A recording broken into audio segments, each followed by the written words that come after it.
college campuses used to be the anti-war home of America, and now the Democrat Party is having former directors of the CIA speak at the DNC just minutes before Kamala Harris, Leon Panetta, and then Dick Cheney coming out saying Donald Trump is the most dangerous person in the history of the country. That's an exact quote, by the way. Okay. I think we'd agree that's a little bit.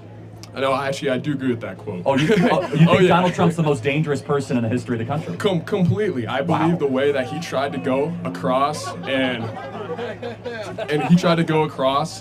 completely erase our democratic process. They did multiple investigations. So it was a very Trump-oriented Supreme Court at the time. If there's one thing Trump's good at, it's putting courts in justice. Okay. And he had a lot of those guys in power, and they still didn't even accept the case. Mike Pence, luckily, Trump almost did it. He almost overturned the election for his favor. But that was that's completely undemocratic and the most un-American thing I've seen in my lifetime. Okay, in the spirit of not engaging in hyperbole, so you think Trump is a greater threat to the country than Timothy McVeigh, who did the Oklahoma City bombing? No. I mean, okay. I just want to make sure that you're not. Let me rephrase. I'm trying to give you a chance to rephrase that. To rephrase that, I'm gonna say politician, person in power.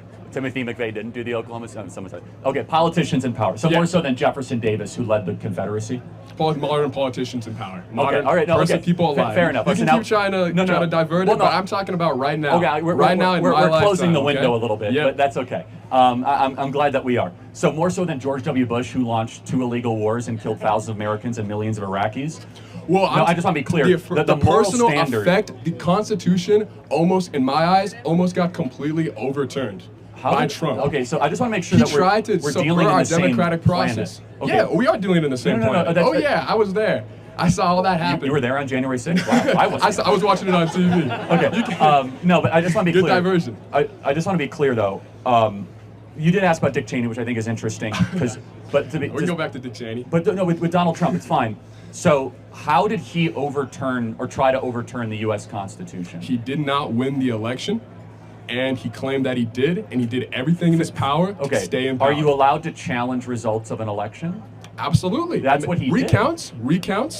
Completely recounts of an election. That is a lawful challenge. They did that. He still, to this day, up until actually a few weeks ago, claimed that he should be president. Right. He also went up to the Capitol building.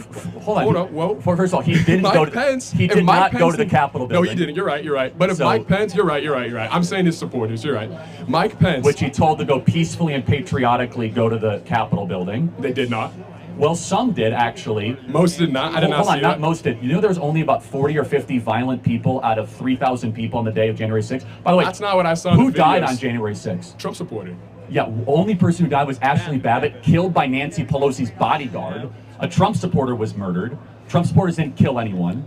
They were not. We'll have you in a second. But they were making threats. And they're charging the Capitol building? No, I'm not defending the violence, but I want to be clear. What you think is the greatest threat to democracy of your lifetime is 40 or 50 guys live action role playing as militia members. One that dressed like Chewbacca going on the Senate floor, thinking they're going to take over the U.S. government. Whoa. Meanwhile, you have George W. Bush. Downplay that. Clear, though. Somebody died. You just mentioned somebody died in that. It clearly got big enough to where somebody was killed. What? Okay. Yes. And also, I saw the videos. They're breaking windows. They're destroying the SWAT. Murdered a woman unnecessarily.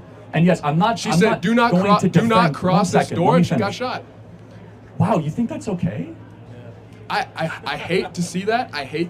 Okay, I appreciate the honesty. I never. She was an unarmed American veteran who was protesting something you disagree with, got a little ahead of herself, and she got the death penalty. But they did make a strict order, and that was also our Capitol building. No, well, fair enough, but the police officers there too were constantly getting pushed back. Too, just absolutely, to be clear. Absolutely. So you shouldn't get the death penalty for I like that you're being protesting clear. I like that you're being clear. Absolutely. But I just want to make sure, just so we're morally consistent. George W. Bush, who put thousands of American lives and died because of the Iraq-Afghanistan war, or Donald Trump, who 40 of his supporters went and broke some windows, and based off the threat to democracy, Donald Trump way worse. Way worse. What is democracy? Our democratic process to elect a president. That is what I consider. So, involving of which is to challenge election results? Challenge election results, and then ultimately conceding an election when the investigations and the recounts have been done? Well, they were actually ongoing. There were many cases that were continuing through the month of December. But to be clear, because you have to be consistent, Hillary Clinton still has not conceded she lost to Donald Trump. Is she also a threat to democracy? No. Hillary Clinton showed up to Donald Trump's inauguration. Hold on a second. Concede. That is she not. has never conceded. She said it was because of the Russians and he was an illegitimate president. Now, no, the Russians did not influence the votes directly, but they were pumping in lots of false information to try to influence the election. Man, you are so programmed by the Democrats. It's amazing. It's like, please try to have an independent thought somewhere. No, but I just want to be, just to be morally clear, that Donald Trump, on what he did on January 6th and what some of his supporters did breaking... I thought you're supposed to be objective. You're not supposed to get like personal and try to like attack people up here. I'm asking you to have a free, independent thought. That's what I'm doing. Okay, no, you're not. But just your standard is Donald Trump, worst person ever. That's fine. Do you think he was a good president? I think he was a terrible leader. Absolutely atrocious leader. Was the economy decent under Trump? It was good under Obama. I don't disagree with everything he did, but I think overall as a servant leader, not showing up to the inauguration, constantly flip-flopping on ideas, his rhetoric, and you can say, oh, just mean tweets.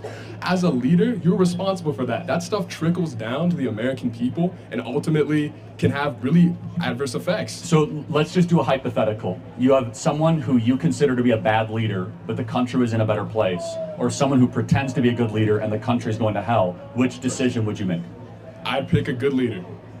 And the country going to hell? Not pretends. A good leader. Do you think that would be Kamala Harris? Under a good leader, the country's not going to hell. Well, but okay, so let's say, do you think Kamala Harris is that good leader?